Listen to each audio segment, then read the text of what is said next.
Good day. Today is Tuesday, 3rd March 2026, and before I proceed with this program, let me remind you again to tick the like button and check your subscription to this channel. If once you've watched this program or whichever part of this program you want to watch or listened to, you decide that you like what you've heard and you wish to indicate that fact.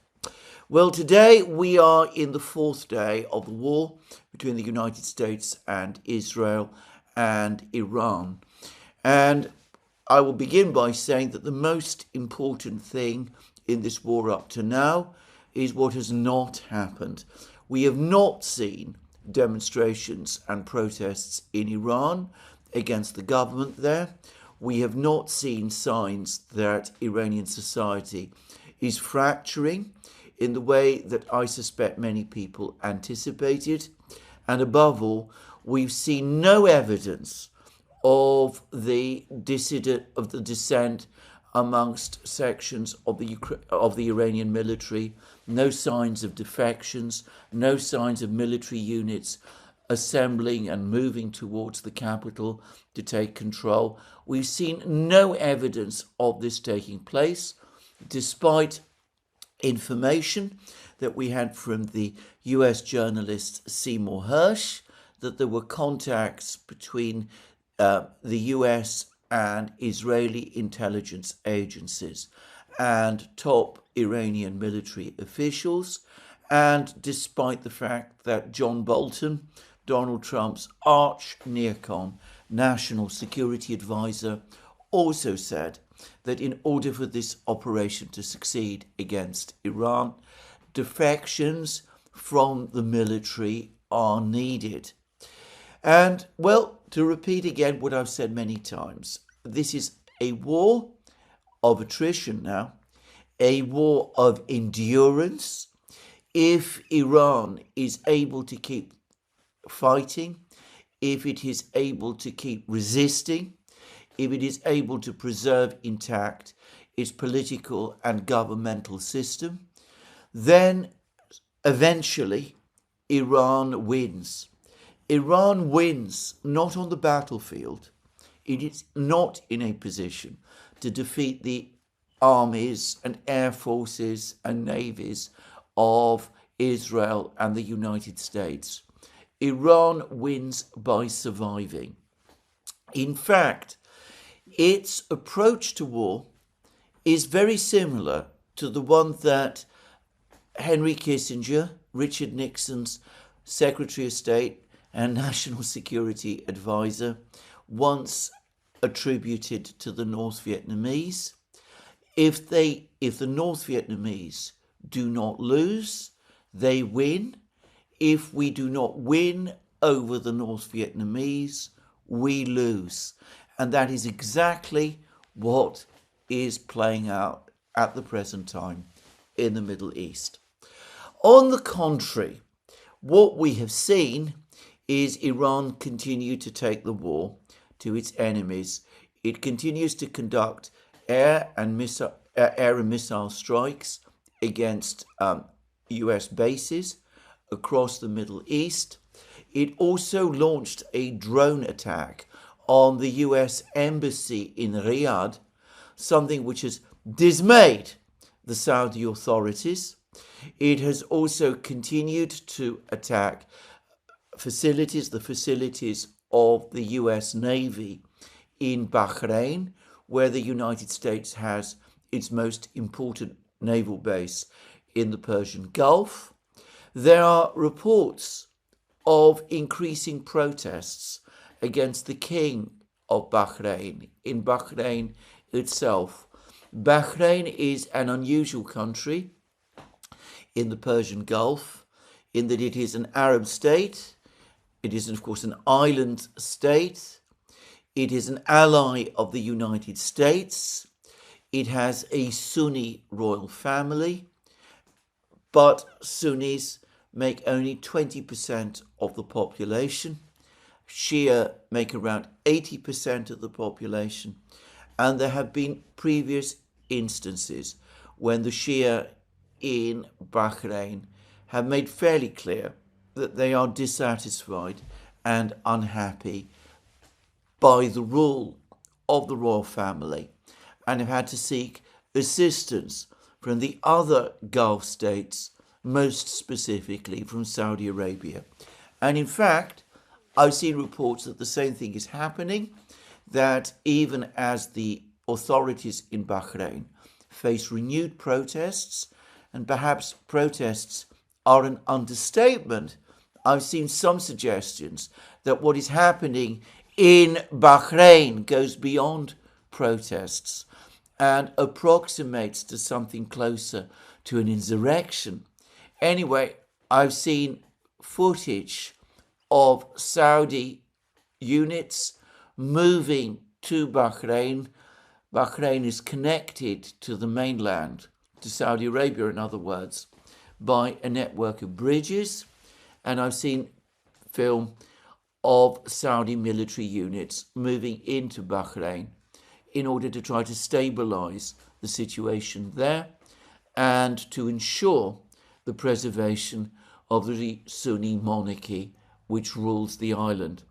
Anyway, so the Iranians continue to conduct these strikes, and they are clearly, despite denials, also attacking oil facilities, and they are also doing what is in some respects their most powerful tool in the war, which is that they are continuing to obstruct traffic through the Straits of Hormuz. They've not mined the Straits of Hormuz, though I am sure that they have the capability to do that, and for all I know, at some point they will. But they've said that ships should not pass through the Straits of Hormuz, which is, by the way, I understand, only 21 kilometers wide. There have been attacks on tankers, and I understand that shipping through the Straits of Hormuz has come to a complete stop. And we are starting to see, we are increasingly seeing the economic consequences of this. Oil and even more natural gas prices have been rising, not yet to catastrophic levels, but they have been rising. They are continuing to rise today. There are reports that prices of petrol in British petrol stations are now rising rapidly. Apparently, Qatar has had to stop producing natural gas. Qatar, of course, is one of the world's biggest producers of natural gas and is at the center of the LNG trade, the trade in liquefied natural gas. Of course, ships with liquefied natural gas have to travel from Qatar through the Straits of Hormuz, and they are not for the moment able to do so. Now, I am not an expert in these matters. I'm going to make a guess that liquefied natural gas is probably even more inflammable than, well, much more inflammable, I am sure, than crude oil. Even the very light grades of crude oil we see in the Middle East. If ships carrying liquefied natural gas, which is of course in a liquid condition, were to come under attack, well, I don't want to try and guess the consequences. And besides, if I did, I would be going beyond my actual level of knowledge. And the Iranians have been doing other things. Yesterday, I discussed the shooting down, allegedly, or at least reportedly, by friendly fire of 3 US F-15 fighter jets in Kuwait. It looks as if those fighter jets might have been participating in a more complex operation than has been widely reported, because Jim Webb, a former US military officer, someone who, at the time when Robert Kennedy Jr. was a presidential candidate in the 2024 election, was his national security advisor, somebody who I have consistently found to be one of the most level-headed and insightful and intelligent commentators on military affairs, someone who we were also privileged on a number of occasions to have as a guest on the Duran. Anyway, he was the first to spot the fact that when the Pentagon reported the loss of these 3 fighter jets, it also commented on the fact that the Iranian Air Force appeared to be conducting offensive operations. So it looks as if some Iranian fighter jets have been in the air and have been attempting at least to conduct strikes. And in fact, I noticed this morning that one of the Gulf states, I believe it was the UAE, claimed that it had shot down 2 Iranian Sukhoi 24 bombers. Now, some people are jumping to the conclusion that this must mean that Iran has obtained fighter jets recently from Russia. And there are reports that Iranian MiG-29 fighter jets have been in the sky. I think this would be a premature assumption. The Russians have indisputably supplied Iran with 8 Mi-28 helicopter gunships that are in some ways similar to the American Apache helicopter gunships. And there are indisputable reports that the Russians have supplied Yak-30 trainer aircraft to Iran. These are subsonic aircraft. They're not capable of supersonic speeds. The Russian Air Force uses them purely as training aircraft, but they can be used for ground attack missions. But I understand that only 2 of these aircraft have been supplied. The Russians did offer Iran MiG-29 fighter jets, as I remember, some years ago, but Iran rejected them, holding out for the much more advanced Sukhoi 35s, which, by the way, the Russians did agree to supply. But it's also worth remembering that Iran received a number of former Iraqi Air Force MiG-29s way back in 1991, when, in advance of the first Gulf War between Iraq and the United States, Saddam Hussein, without first gaining Iran's agreement, transferred many of his most advanced fighter jets to Iraq. So it may be that whatever MiG-29s are currently flying in the Iranian Air Force now are these old MiG-29s that previously belonged to Iraq and which Iran received indirectly from Iraq during the 1990-1991 conflict. And I am guessing that this is true of the 2 Sukhoi 24s, which, as I said, one of the Gulf states claims to have successfully shot down.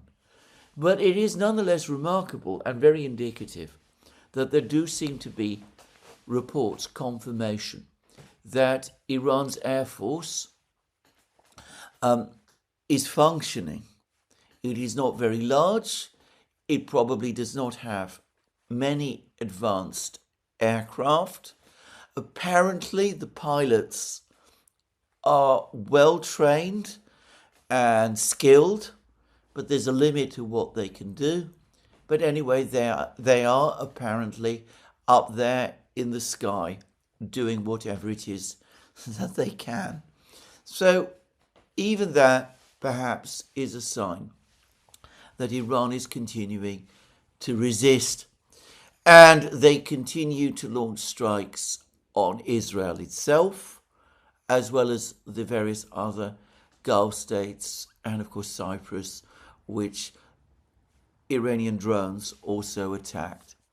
Incidentally, on this issue of Iran receiving support from China and Russia, there is a photograph circulating of an Iranian Shahed drone, which supposedly was carrying a Russian manufactured terminal that was enabling Iran to receive data by piggybacking on the American Starlink system. That photo, I don't know who produced it, it was supposed to have been collected or made in Cyprus from a drone that struck one of the British bases there. Anyway, that photo is, I believe, a fake, or rather the photo itself is not a fake, but it is simply a photo taken earlier from debris of a Russian drone shot down in Ukraine. Somebody is circulating this photo to prove Russian involvement in Iran's drone operations, which is simply not the case. So anyway, the Iranians continue to conduct these attacks. And by the way, they still have all kinds of targets that they could attack. They could attack the Damona,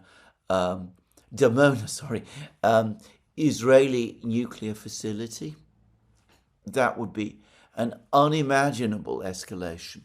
But then there are reports that the Israelis have attacked the Arak facility in Iran. And of course, during the June 2025 war, Iran and the United States attacked, and by the way, claimed to have obliterated the Iranian nuclear facilities at Fordow, Isfahan, and Natanz, even though these were civilian facilities at the time, conducting work under the supervision of the International Atomic Energy Authority. So if Iran were to reciprocate by conducting attacks against Israeli nuclear facilities, well, they have the excuse, the reason, if you like, to do it. And, well, they could do much more aggressive things, specifically targeting the US's Arab allies. One of the particular things they could do, which might have devastating effects, is that they could attack the desalination plants across the Arabian Peninsula. These are essential to providing fresh water to the cities. There's been no such attacks yet. I hope there never will be. I cannot imagine what the effect of attacks of that kind would be. So this is what the Iranians are doing. Of course, the Israelis and the Americans continue their own attacks. And there is no doubt that they are doing much more damage to Iran than Iran up to now has been able to inflict on those it is attacking, though one should not underestimate the damage that Iran has done. There's attempts to do so by all sorts of people, but I've seen satellite footage provided for us, by the way, by the Chinese. They show significant damage to the American naval base in Bahrain, where a major radar system was destroyed by the Iranians, apparently on the first day. There's also significant footage of other bases, including the gigantic American air base in Qatar, which have also undoubtedly experienced significant damage. And, well, there's been damage to all sorts of facilities, and there's been damage also to Tel Aviv in particular, and to other locations in Israel too. But having said that, obviously, for the moment at least, the Americans and the Israelis are conducting more powerful strikes than the Iranians can carry out against Iran. So far, from what I can see, but then it's likely I'm getting a very incomplete picture. The major targets have been located in central Tehran, where I would have thought the Iranians have removed their key personnel from, just to say. But it looks as if several Iranian warships, including 2 frigates, have been destroyed and sunk, and that extensive damage in that way has been done.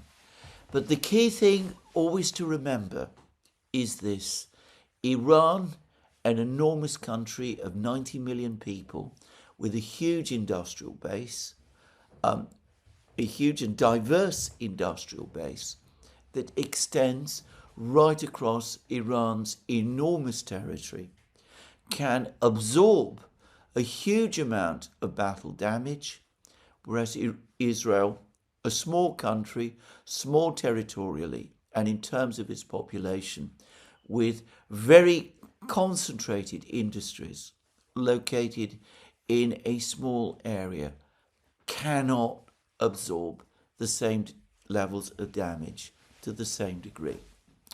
Now, all of this leads me to the various extraordinary flood of statements that we've been having from the United States over the last 24 hours. Because we're starting to get more and more reports in the Wall Street Journal, reports in Bloomberg, including this morning, that air defense systems and precision-guided systems that form the US and Israeli arsenals are starting to run down. And this provoked an extraordinary message on Truth Social by President Trump.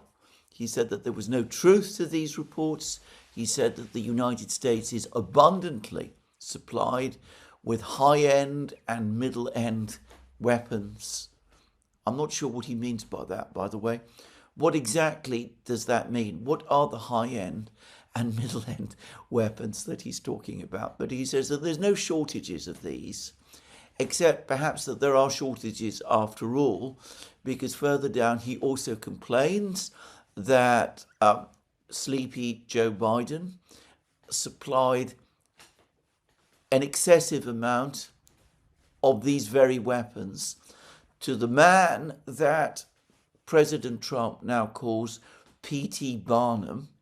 P.T. Barnum was, of course, the circus manager in the late 19th and early 20th century in the United States. The President, Donald Trump, meets Zelensky, Ukraine in other words, and that has supposedly caused problems, but never fear, because President Trump built up the US armed forces during his first term, and he's busy doing it again, and there's no real reason for concern, no grounds for concern. And all suggestions that the United States is running out of weapons are untrue. Anyway, that is what Donald Trump says. Of course, he says lots of other different things. He says that the entire Iranian leadership has been wiped out, which begs the question then of who exactly is leading Iran as it continues to fight back.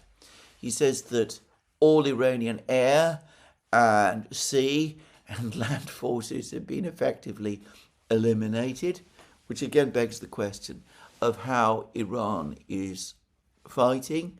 He continues to say that he expects this all to be over within 3 to 4 weeks, but in a unfortunate echo of certain things that Joe Biden and Tony Blinken and Jake Sullivan used to say about Ukraine, he said that the United States will continue fighting Iran for as long as it takes. He's been saying this morning that the Iranians want a deal, but it's too late. The Iranians, in fact, as I discussed in my program yesterday, Ali Larijani, the man who seems to be coordinating Iran's military effort, said quite clearly yesterday that Iran is rejecting all proposals for negotiations and for ceasefires. And of course, it makes logical sense for Iran to do so at the present time. Anyway, President Trump is saying all of these things. And of course, I remember that after the June war, he said that Iran's nuclear program had been entirely obliterated, though he in effect now is telling us something completely different. And in summary, I don't myself think that he has much credibility anymore about the various claims that he is making. And, well, this morning I read several reports that say that the Gulf states are running short of air defense interceptors. There was a furious denial of this claim by the government of the United Arab Emirates. They say that they are fully stocked up with air defense missiles. I have to say that the statement was so vehement that it reminded me of that British expression of protesting too much.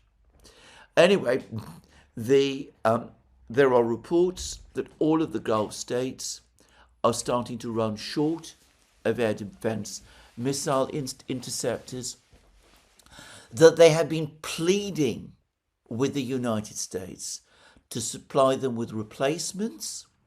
They've been coming up against the problem that the United States has no air defense missile interceptors to share, that they've been told that the United States cannot for the moment help with this matter, and that the United States is having to keep back whatever air defense missile interceptors it has for itself. It's having to keep them back to protect the most important Middle East country as far as the United States is concerned, which is of course Israel, and to provide protection to its own forces.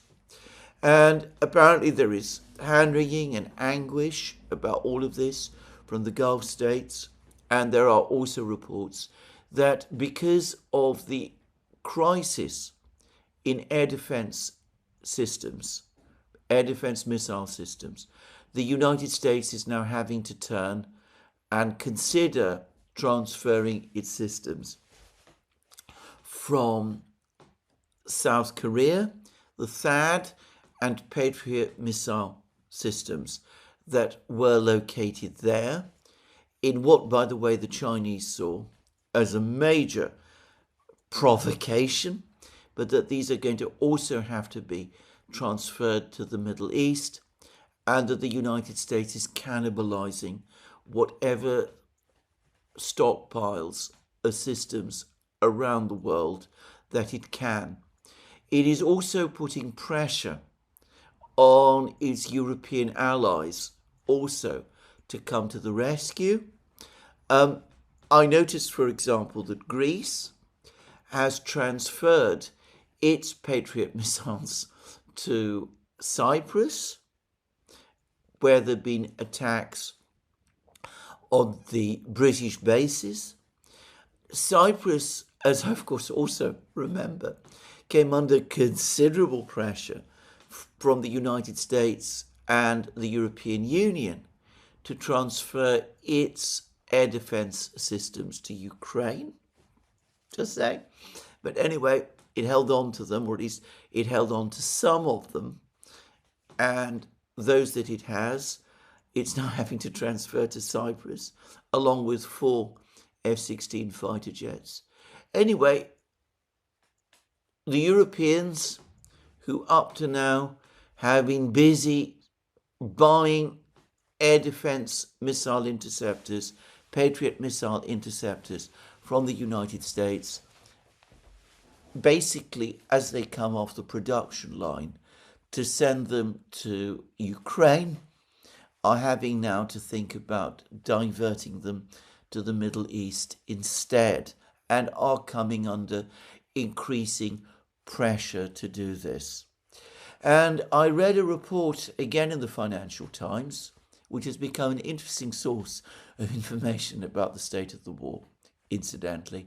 Anyway, I read a report today in the Financial Times that already there are complaints that years of production of various types of precision-guided weapons have already been expended by Israel and the United States in the first days of this war.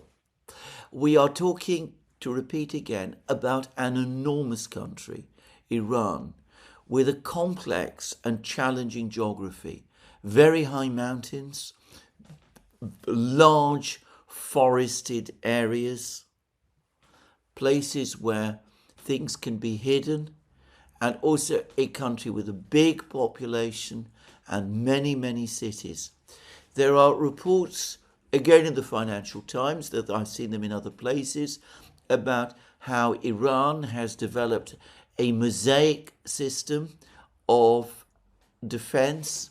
In other words, local Iranian regional commanders have been granted very wide levels of autonomy to conduct operations by themselves, or providing Iran with high levels of redundancy and resiliency, and meaning that an attack on one part of the Iranian defense system does not immediately cause the collapse of another part.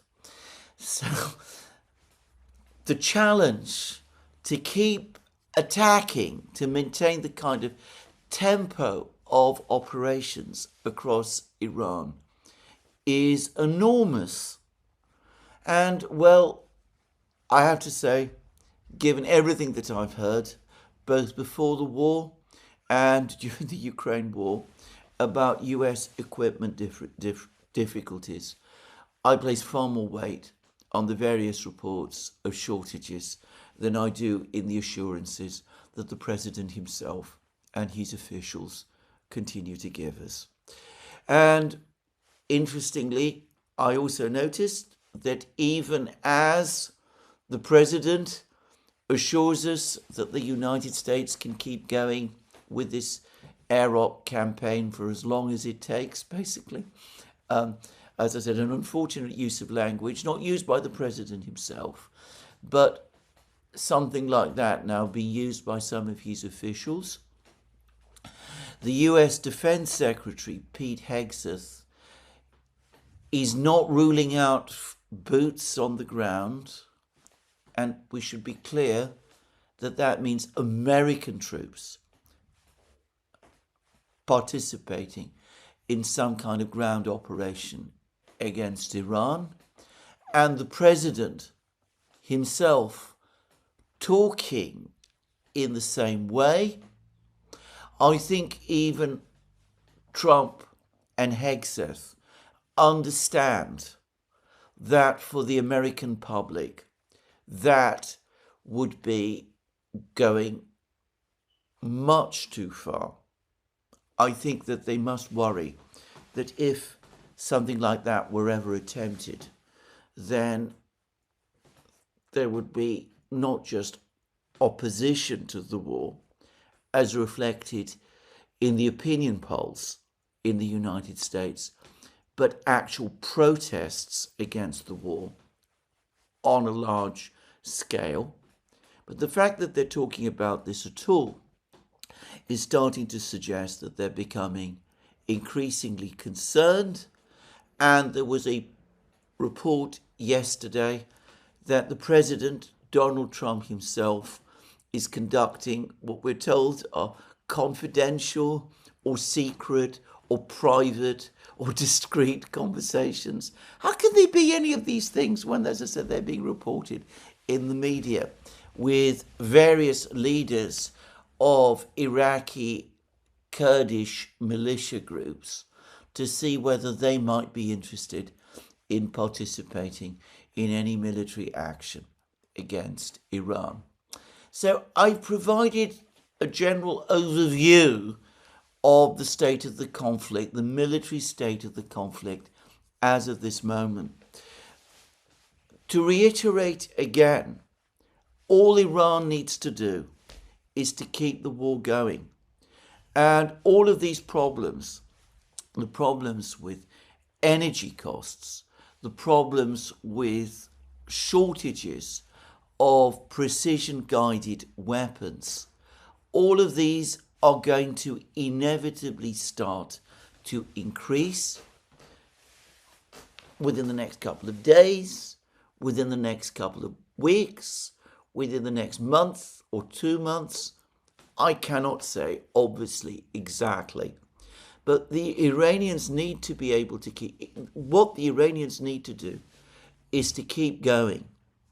And, well, maybe some of the Iraqi Kurdish militia might want to try something very risky against Iran, given that the United States recently abandoned the Kurdish militias in Syria.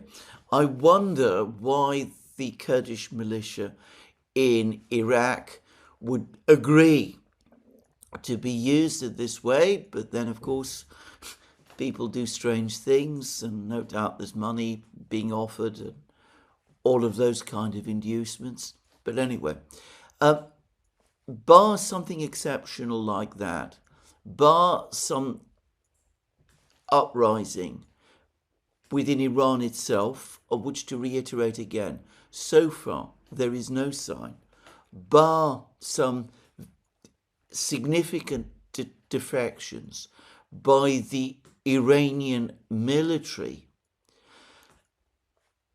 The way this conflict is shaping up suggests a debacle. Debacle, perhaps too kind a word.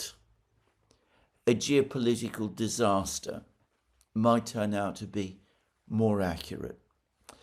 Now, I am going to say that even more than the limits in terms of availability of precision-guided weapons and air defense weapons, I suspect that the single thing that is going to put pressure on the president is if he feels that there is real stress being caused in the global economy and in the US economy in particular. Oil and gas prices are rising. For the moment, the more visible pressure of this is in Europe, and if this continues for much longer, that pressure is going to intensify to a very significant degree. There are reports, I think these are wishful thinking, that China is trying to lean on Iran to allow exports of oil and gas to resume through the Straits of Hormuz. This report, I believe, has appeared in Bloomberg. The Chinese Foreign Minister, Wang Yi, has spoken to the Iranian Foreign Minister, appearing to give full support for Iran. And I read a ferocious editorial about the Israeli-American attack on Iran in Global Times, which is, as I've discussed many times, a semi-official newspaper published by the People's Daily, which is the official newspaper of the Communist Party of China. So I don't get the sense that the Chinese are putting much leverage, are putting much pressure on Iran at all at the moment. Just saying. But I read that some American financial institutions are assessing that if oil traffic through the Straits of Hormuz does not restart within 25 days, 3 weeks, just over 3 weeks in other words, then we could well be in a global energy crisis. And that will, of course, inevitably put enormous pressure on the president and his officials. There's also reports this morning in the Financial Times that bond prices, the government bond prices, are falling, that there is an avoidance within the financial markets of US treasuries, which is extraordinary. Nearly in every crisis of this kind, stretching back as far as I can remember, when there is a crisis like this, the international investment community rushes into US treasuries, which is seen as the safe haven. This doesn't seem to be the case anymore. And by contrast, bond yields are also rising. And there are some telltale reports that this might eventually start to seep its way through into the stock markets, which is something that the president is known to be especially sensitive to. And of course, if bond yields rise, then inevitably pressure within the United States for interest rates to rise as well is going to grow. And well, we all know what the President Donald Trump thinks about that. If we're talking about Britain, by the way, which is the country where I live, there were some reports over the last few weeks about some supposed return to growth of the British economy this year.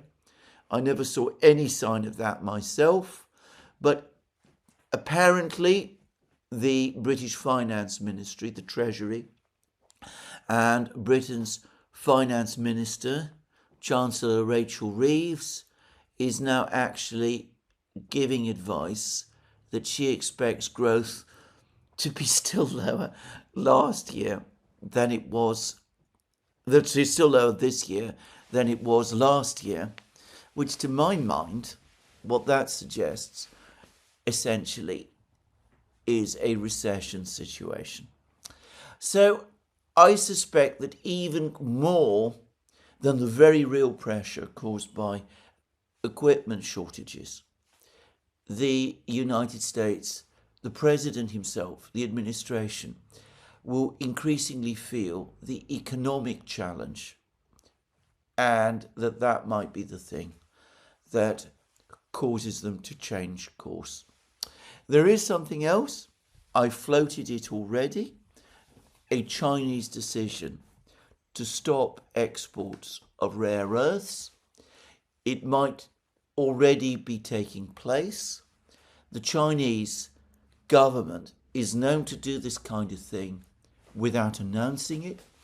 Of course, the United States does have stockpiles of rare earths, but it's likely that because of supply disruptions during the trade war with China last year, these stockpiles have been reduced at least to some degree, just saying, in which case those stockpiles might not be sufficient to keep the United States and its military going for very long.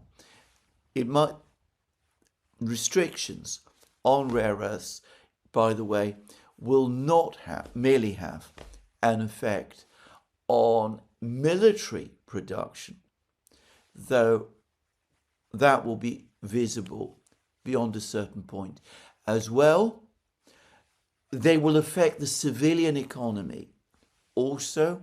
Motor vehicle production, for example, production of passenger aircraft, production of advanced chips for the new AI computers, all of those sort of things.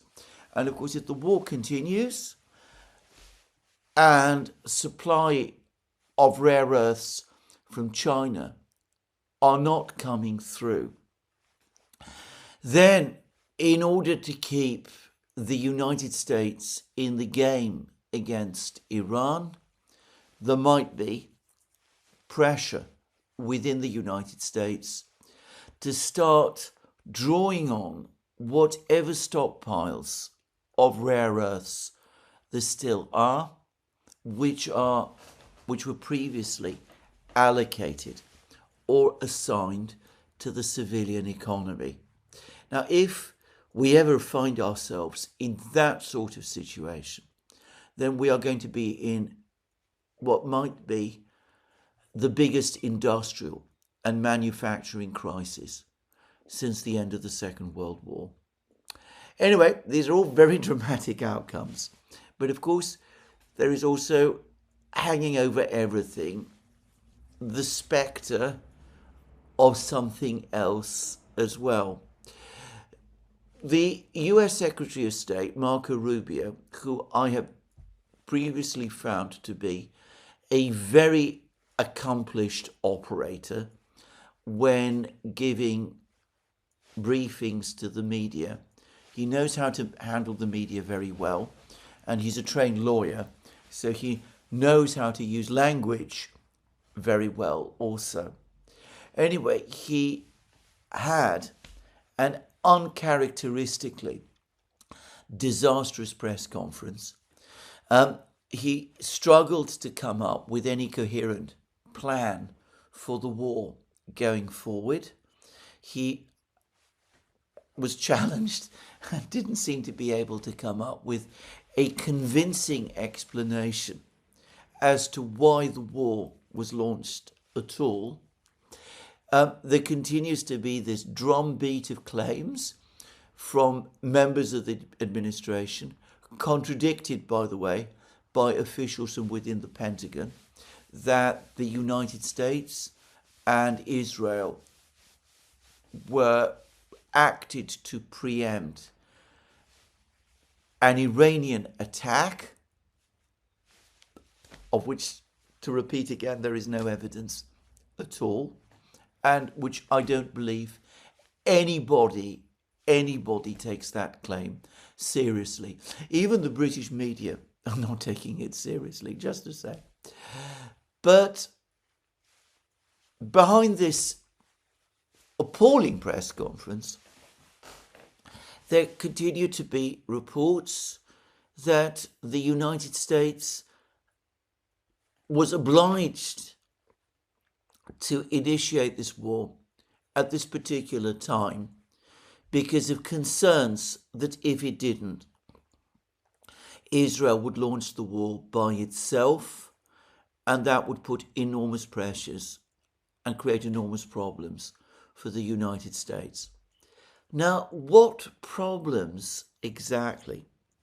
I mean, if Israel attacks Iran by itself, obviously the operation would fail if it was conducted strictly in conventional terms.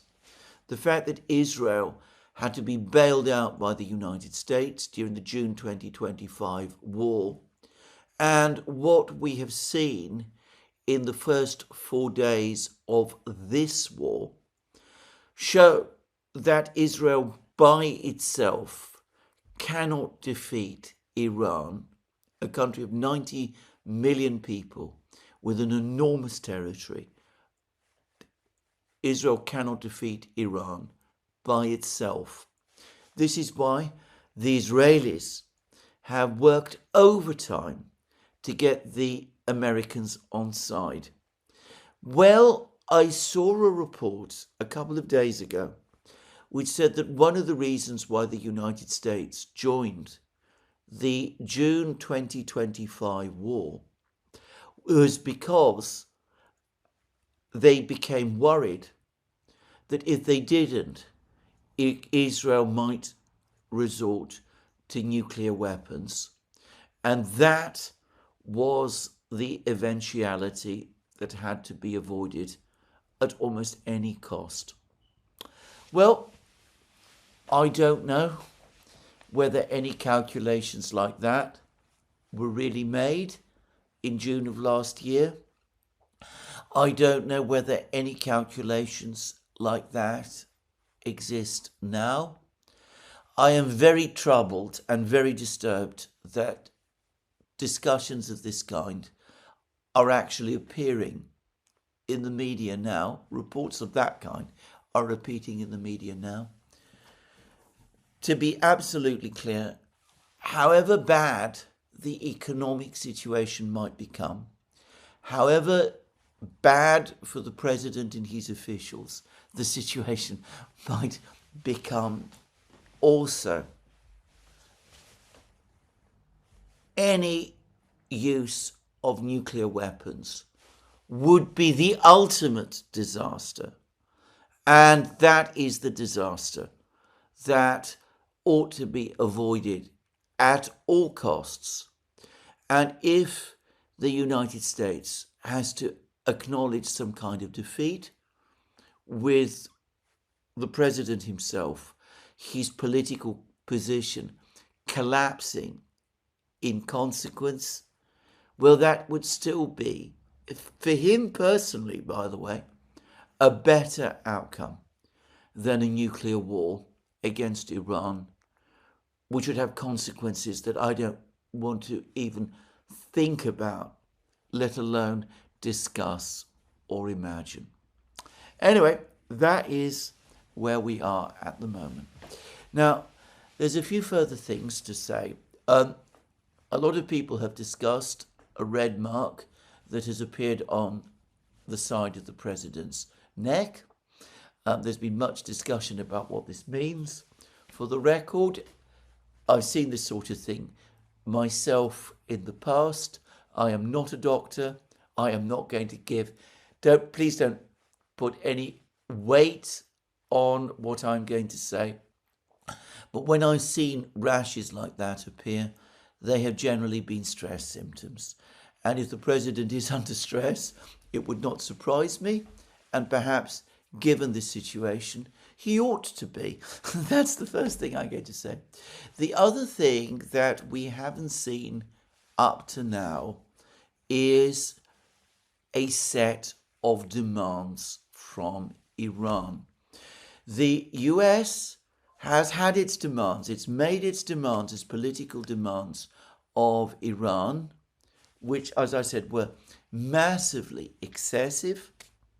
What the United States for the moment appears to lack is a battle plan to win the war. Iran, by contrast, does appear to have a military plan, which is the plan it is executing for the moment, and I would say successfully. What Iran has not done so far is produce a set of its own political demands. Now, Alistair Crook, the former British diplomat who knows Iran very well far better than anyone in the West who I know. He says that the ultimate Iranian objective is to expel the United States from the Middle East. I floated this possibility in my program yesterday. I spoke about the Iranians perhaps considering a demand for the complete closure of all US bases across the Middle East. For the United States to agree to something like that would be a defeat of almost unimaginable dimensions. And it would be a crisis, by the way, for Israel as well. It would represent a dramatic shift in the balance of power. Any illusions that the United States were still the world's most powerful superpower would be shattered, and shattered forever, if the United States were obliged to agree to something like this. If that is the Iranian objective, then it is perhaps just as well that they have not yet announced it. Probably the Iranian plan is to wear down the United States as far as possible, and only then start to work towards making demands like that. That would be, again, an intelligent and coherent Iranian strategy. But one has to also say this: there has continued to be extraordinary negligence on the Iranian side. Now, there was a long article yesterday in the Financial Times about how Israel and the United States managed successfully to assassinate Iran's supreme leader, Ali Khamenei.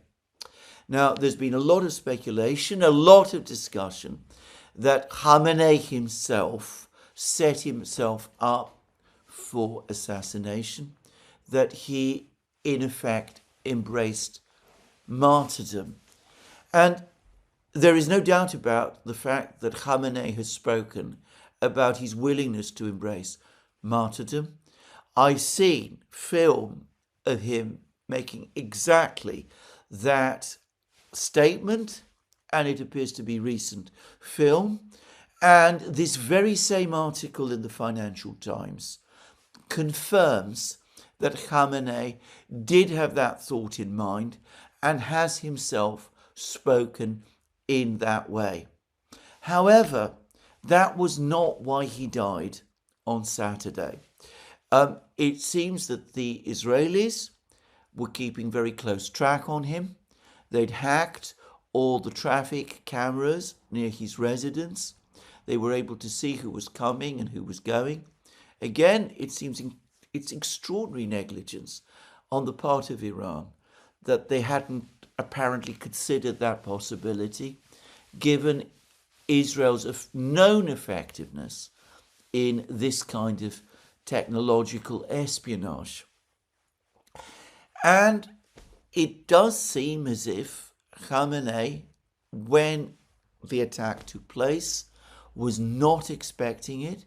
He had his family present with him in his residence, even his little granddaughter, whose death, I think, is an unspeakable tragedy.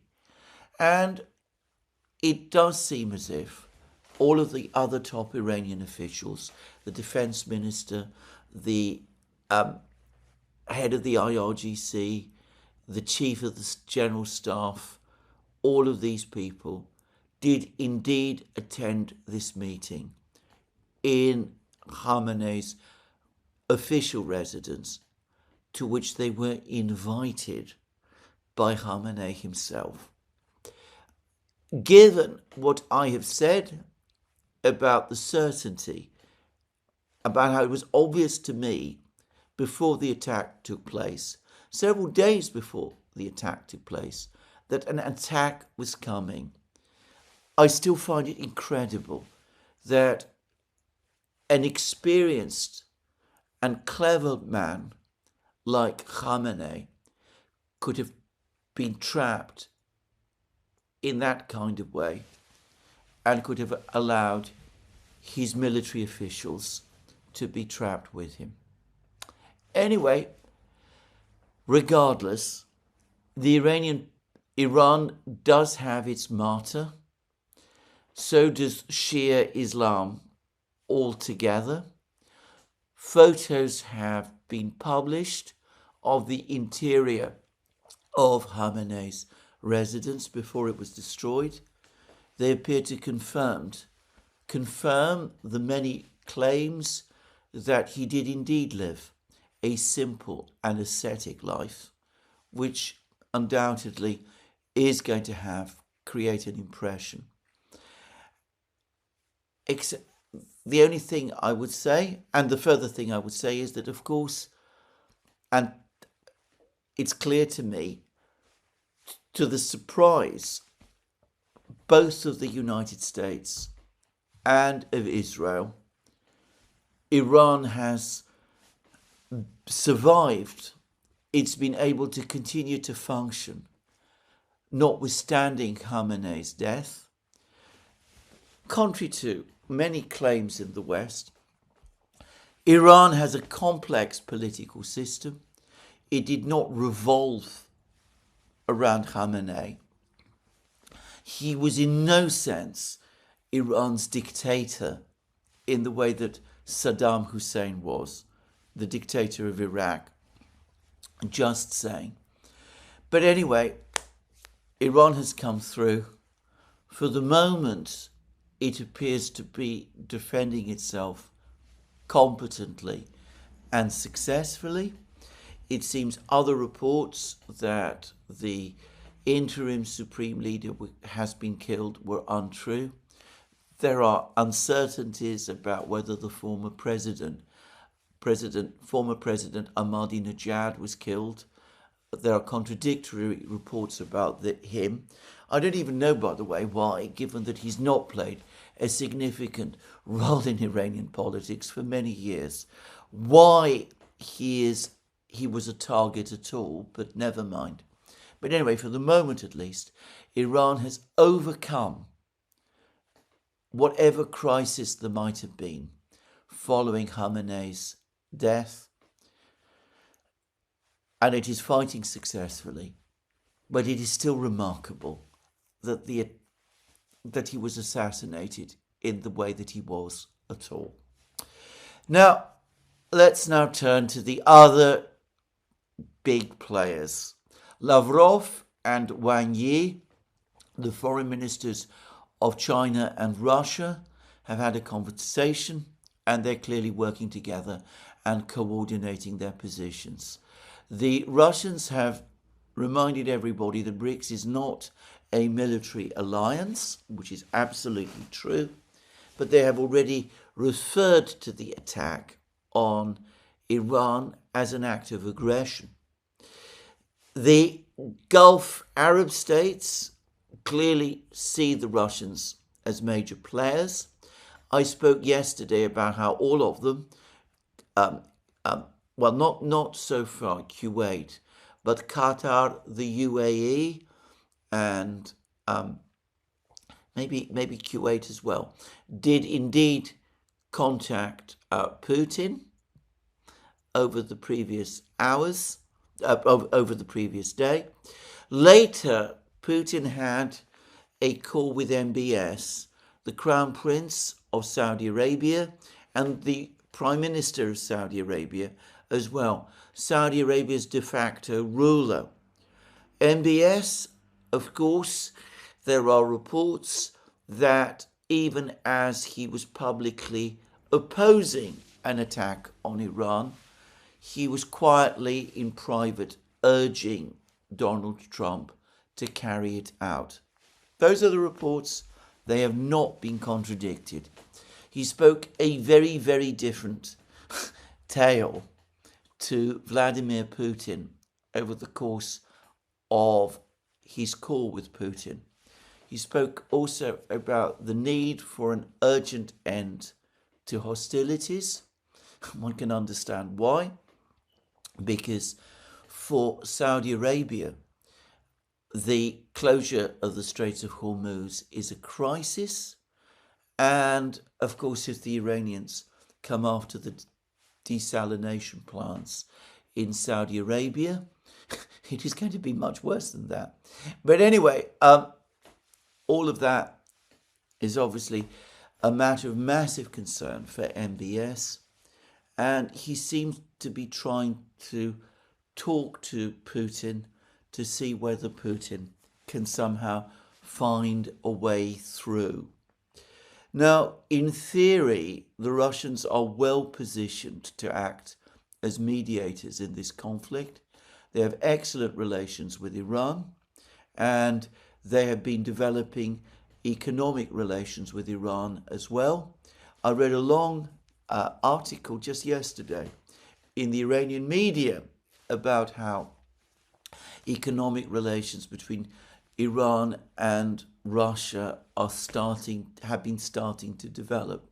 And of course, Russia can become, in time, Iran's a major supplier of military equipment, as well as China. Russia could, in effect, become Iran's long-term security guarantor, as China also could. But there's been, obviously, a total collapse of trust on the Iranian side. And I get the sense that on the Russian side, there isn't a huge amount of trust towards the Americans either. And that's putting it mildly. Reports that I have seen circulating that there are calls inside Russia to end completely the dialogue with the United States over Ukraine, I believe are true. I say that because Peskov, Putin's spokesman, continued to insist yesterday that maintaining the dialogue with the Americans was in Russia's interests, which is, in a kind of a way, an admission that there are some voices within the Russian elite that are now demanding that those talks with the Americans should be discontinued entirely. So this debate in Moscow continues, and it's being given renewed force, though I think, knowing the way the Russians conduct their diplomacy, and the Chinese as well, they will not actually, in the end, cut off dialogue with the Americans. They will do what they can within reason to keep Iran fighting. They will use that to gain more leverage over the Americans. And perhaps as they sense that that leverage is increasing, that is when they're going to step in and tell the Americans and perhaps the Iranians that the time has come to stop. I am not saying that that strategy is going to succeed. Iran, for example, has shown that it is absolutely its own agent in these matters. But I suspect that that is what the Russians and the Chinese, for the moment, are proposing to do. In the meantime, the Russians are, of course, perfectly aware that this equipment crisis that the Americans are now facing in the Middle East plays overwhelmingly to their advantage on the battlefields of Ukraine. And there are lots of reports that there is going to be another big Russian combined drone and missile strike against Ukraine within the next 48 hours. Of course, with all the air defense missile interceptors now being transferred to the Middle East, and with Donald Trump calling Zelensky P.T. Barnum, what ability will Ukraine before long have to shoot down these missiles and drones?